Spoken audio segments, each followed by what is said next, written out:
आनंद गायकवाड। माझ्या शाळेचे नाव जिल्हा परिषद प्राथमिक शाळा नेहूर।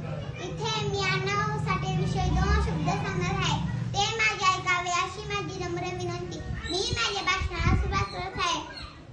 समाजात जगण्यासाठी दिले जाणे अभिमानाचे स्थान, समाजात जगण्यासाठी दिले जाणे अभिमानाचे स्थान, लोककलेतून केले जाणे जन्म मनाचे पुनर्निर्माण, लोककलेतून केले जाणे जन्म मनाचे पुनर्निर्माण। लोकशाहीर अण्णाभाऊ साठे हे थोर समाजसुधारक, लेखक व शाहीर होते।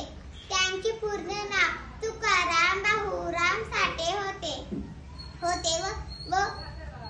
त्यांचा जन्म 1 ऑगस्ट 1920 रोजी सांगली जिल्ह्यातील वाटेगाव येथे झाला। त्यांच्या वडिलांचे नाव बाहुराव साठे होते व आईचे नाव वालुबाई होते। संपूर्ण निरीक्षण पोवाड्यातून त्या अण्णाभाऊंनी लोकनाट्ये, कादंबरी तसेच सर्व प्रकार सशक्त व समृद्ध केले। म्हणून शिवरायांचे चरित्र अण्णाभाऊंनी पोवाड्यातून मांडले।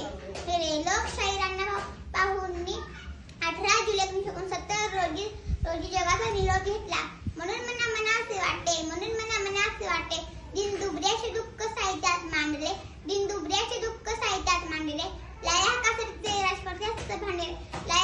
ते राजकारत्यास भांडले, गोरगरिबाचा अण्णाभाऊ बनले आवाज, त्यांच्या मुलाला हा सोन्याचा दिनार, अण्णाभाऊ साठेंचा